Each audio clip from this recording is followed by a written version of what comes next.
No tendré mucho tiempo después de publicar esto.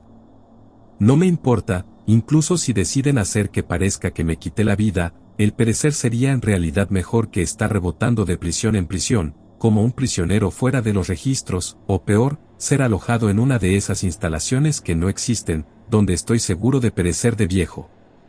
No me gustan las exposiciones demasiado dramáticas, así que sigamos. He trabajado con la empresa durante los últimos 30 años, desde el final de la tormenta del desierto, donde me admitieron como becario del MIT. Trabajé en una empresa subcontratada por la NSA durante el segundo año de mi licenciatura, y continué con ellos después de las prácticas como técnico autónomo, hasta que conseguí mi máster, y posteriormente mi doctorado en programación. En resumen, básicamente han estado conmigo en cada paso de mi vida adulta y de mi educación.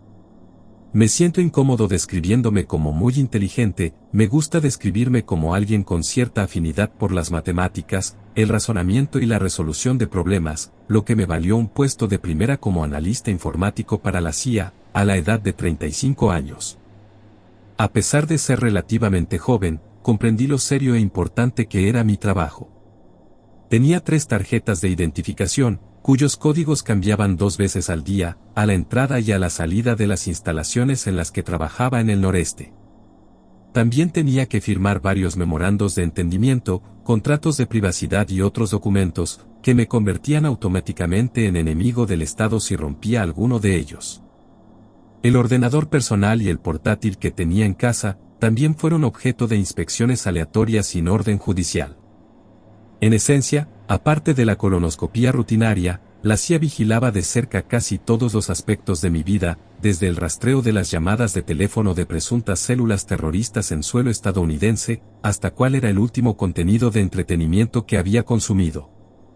Hago un inciso. Había hecho muy bien mi trabajo durante casi 3 décadas, y me habían recompensado generosamente por ello. El trabajo no era necesariamente difícil, pero exigía mucho de mi tiempo y atención, ya que básicamente estaba de guardia las 24 horas del día. Antes estaba adscrito al Departamento de Amenazas Domésticas de la CIA, lo que significa que, junto con otros, era responsable de vigilar los rastros de las redes sociales de individuos y grupos vigilados por el gobierno por diversas razones. En esencia, se trata de echar un vistazo a las cuentas de las redes sociales de los cientos de millones de personas, que están conectadas en un momento dado. Las conspiraciones tienen algo de verdad. Lo realmente extraño ocurrió hace casi un año. Me asignaron la tarea de investigar el rastro digital de un grupo de individuos, de los que sospechábamos que pertenecían a un grupo de denunciantes anónimos, que pretendían revelar información gubernamental de alto secreto. En el pasado habíamos recibido amenazas de organizaciones de denunciantes de revelar información o inteligencia, pero ninguna se acercó tanto como esta amenaza en particular.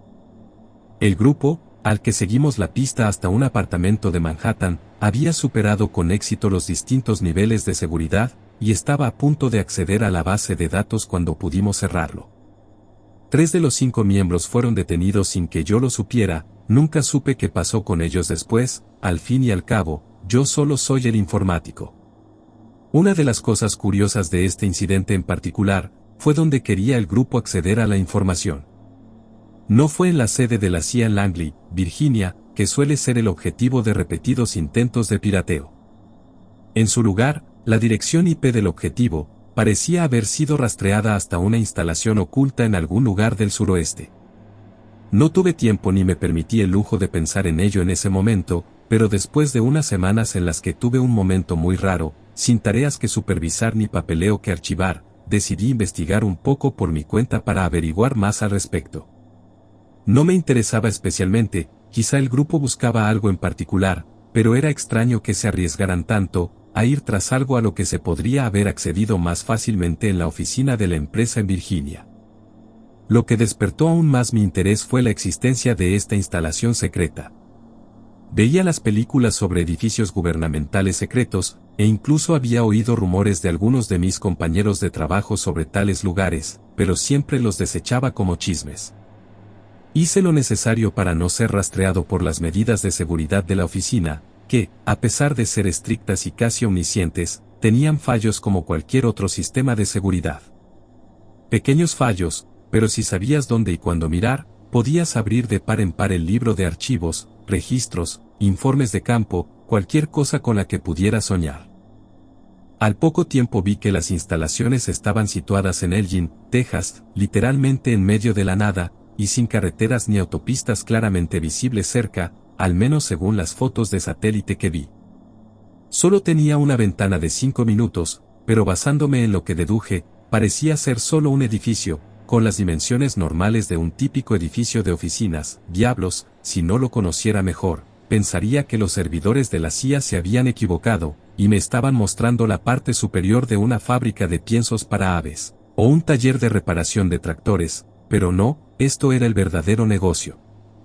No tan emocionante como el Área 51, pero lo que vi implicaba que era uno de los varios eslabones de los vasos de información de la CIA. Un circuito interno diseñado para resistir los ataques digitales de los enemigos, siendo Langley una pista falsa. Cerré rápidamente las pestañas y ventanas que me llevaban a esa zona de la base de datos de la CIA, y reinicié el ordenador. Lo hice justo a tiempo, porque no más de 2 minutos después, 2 de los supervisores de planta, llamémosle señor Negro y señor Blanco, fueron vistos merodeando por los cubículos de mi extremo de la planta sin ninguna buena razón. No me considero una persona muy paranoica. A pesar de estar expuesto a las cosas clandestinas, de capa y espada que hace la CIA casi cada hora, tampoco me considero un teórico de la conspiración, pero sabía que estaban aquí abajo buscando hacerse una idea de quién había accedido a esa parte de los archivos de nuestro departamento. Iban de cubículo en cubículo mirando por encima de los hombros del personal, para ver qué había en sus pantallas. Sabía que me estaban buscando, pero fui lo suficientemente rápido. También sabía que el hecho de que esta vez no me encontraran, significaba que tenía luz verde para seguir investigando. Durante los meses siguientes empecé a utilizar un cibercafé de una ciudad cercana para acceder a información. A pesar de mi lealtad a la agencia y del miedo a lo que me pasaría si me descubrían, la curiosidad humana me venció. Utilizando una tecnología que había intercambiado con un viejo amigo del MIT, pude acceder a los datos de las instalaciones de Texas durante 30 minutos, una vez a la semana. Pude ver mucha información, desde las operaciones de bolsa negra de Estados Unidos en varias partes del mundo, hasta secretos sobre líderes mundiales y políticos locales que estaban siendo vigilados por traición, e incluso chantajeados por sus oscuros secretos. Me enteré de que la CIA tenía una relación sorprendentemente estrecha, no solo con otras agencias de inteligencia internacionales, sino también con varias organizaciones, agencias que normalmente no te esperarías. A saber, el Vaticano, donde se compartían muchos archivos e información sobre algunos sacerdotes que colaboraban con la CIA, en la desestabilización de regímenes en determinadas regiones, como Europa del Este, Oriente Próximo, África Oriental y América Latina. Pero el intercambio de información no terminó ahí. La CIA también estaba muy interesada en grabar y transcribir los trabajos de ciertos sacerdotes, que ejercían de exorcistas y sus conclusiones en ciertos casos de supuesta posesión. ¿Estaba la CIA interesada en luchar contra fantasmas? No lo sé, basándome en la gran recopilación de datos que vi, definitivamente parecía que estaban interesados en algo. Junto con el papel de varios operadores de medios sociales en ayudar a la agencia con datos e información, también me enteré de los decesos y homicidios de ciertas personas de alto perfil. De los meses siguientes, mis rondas por las instalaciones de Texas fueron disminuyendo gradualmente. Me consideraba un experto en los acontecimientos reales de la escena geopolítica mundial, y solo veía las noticias para reírme a carcajadas de lo mal informados que estaban los presentadores y los expertos en sus programas. Eso fue hasta hace unas semanas, cuando vi algo que despertó de nuevo mi interés. En la página web de las instalaciones de Texas, vi un icono que no había visto antes en la parte inferior de la pantalla. El texto era de color marrón claro, casi beige, a juego con el fondo. Si no hubieras escaneado cada centímetro de la pantalla, no lo habrías visto. El texto del icono decía, TerraView. Hice clic con el botón derecho, encendí mi capa invisible y salí. El icono me hizo rebotar en varios servidores de todo el mundo, como era de esperar, y apareció una serie de ventanas emergentes en las que se describían las consecuencias de la visualización no autorizada. No tenía ni idea de lo que era. Al principio pensé que sería un monitor de seguimiento de varias instalaciones secretas como la de Texas, pero me equivoqué. Estaba muy equivocado. Al principio parecía una búsqueda normal en Internet, sin nada especial o destacable. Pude ver de nuevo el techo de las instalaciones de Texas, junto con otros lugares. Nada particularmente espeluznante o extraño me llamó la atención, eso fue antes de que empezara a notar los números y datos, que aparecían a los lados y en las esquinas de la pantalla. Si no estás familiarizado con el funcionamiento de los mapas, en esencia obtienes información rudimentaria sobre la ubicación, coordenadas, distancias y áreas, junto con otros datos sobre diversas regiones que estás viendo. Con este programa en concreto ocurría lo mismo, pero las cifras parecían erróneas. Colocaba el área de ciertos lugares mucho más pequeña de lo que realmente debería haber sido. Miré en varias áreas como Pasadena, Miramar, Mississippi, todos ellos tenían datos groseramente incorrectos. ¿Cómo era posible que todos estos lugares estuvieran tan mal etiquetados y calculados? ¿Era un problema con el algoritmo o se trataba de una broma elaborada a mi costa? No estaba convencido de ninguna de las dos cosas, así que decidí alejarme de Estados Unidos y hacer algunos cálculos por mi cuenta. Cuando vi algo en la esquina de la pantalla que me pareció extraño, parecía haber casquetes polares al oeste donde no debería haberlos, y ahí fue cuando las cosas se pusieron raras.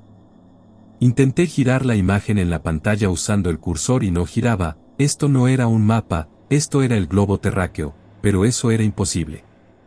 Intenté avanzar y retroceder para entender lo que veía, pero nada parecía tener sentido. Estaba confundido y un poco nervioso en ese momento, ya habían pasado 20 minutos y me quedaban 10 más antes de que la señal de camuflaje empezara a ser poco fiable. Volví a alejar la cámara, pensando que se trataba de un error del algoritmo, mientras la pantalla volvía a rebotar. Lo que volvió a aparecer no me alivió, me sacudió, lo que vi fue el lugar en el que hemos estado viviendo toda nuestra vida, vi la Tierra real. Cientos de miles, sino millones de esferas parecidas a globos unidas por lo que solo podía describir como ataduras a una enorme esfera central. Hasta donde alcanzaba la vista. No vi estrellas, ni sol, ni luna, ni ningún objeto celeste. Sentí que se me salían las lágrimas y se me secaba la boca. El hombre que estaba a mi lado me vio con asco, mientras se levantaba de su cubículo en el cibercafé. En retrospectiva, probablemente vio mi expresión y pensó que estaba viendo algo desagradable. No podía formar pensamientos racionales en mi mente, lo que estaba viendo es real.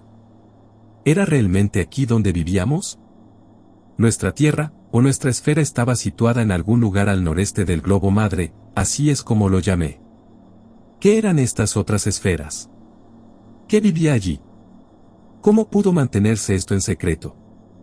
Empecé a pensar en las ramificaciones de tal conspiración, y razoné simplemente que para que se mantuviera en el curso de los siglos, literalmente todos tendrían que haber estado de acuerdo en la conspiración. Se me revolvió el estómago al pensar en nuestra pequeñez en este océano de vida. La Tierra era esférica, pero ¿de qué manera? Era gigantesca y nosotros, y todo lo que conocíamos y conoceríamos, ocupábamos una parte muy pequeña de la superficie total. Estaba a punto de cerrar la ventana y el aparato cuando ocurrió. La vista del globo se desplazó de nuestra esfera y se acercó rápidamente a otro globo no muy lejano, intenté volver a alejarme, pero no pude. Se estaba accediendo a la señal desde otro punto y no respondían a mis órdenes.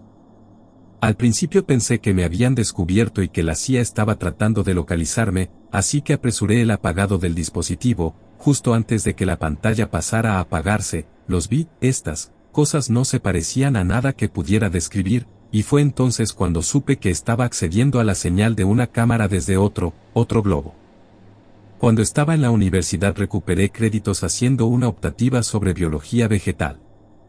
En uno de mis libros de texto vi unos hongos amarillos brillantes, creo que se llaman líquenes, es lo más parecido a lo que puedo describirlos, hongos sensibles, que se movían, se agitaban y vibraban como no debería hacerlo ningún ser vivo. Emitían colores que ahora solo puedo ver en mis sueños, y la imagen posterior de esos colores tiene una silueta de algo que me hace temblar y me lloran los ojos solo de pensarlo. Me levanté de aquel cubículo y eché a correr, justo antes de que el aparato se apagara. Volví corriendo a mi apartamento, recogí mis cosas y me fui. Ahora estoy en el sur. Sin nada más que la ropa que llevo en una mochila y una lista de arrepentimientos. Pronto vendrán por mí, me etiquetarán de vagabundo, o de trastornado que lucha contra la depresión. O eso o me harán desaparecer. En cualquier caso, sé demasiado y me arrepiento de saber demasiado, todas las matemáticas y la lógica del mundo no pueden ayudarme ahora, fui un tonto al pensar que podíamos manejar lo que había ahí fuera. En mis últimas horas solo puedo pensar y reflexionar sobre la mente humana, que hermosamente simple. Como echo de menos ser ignorante.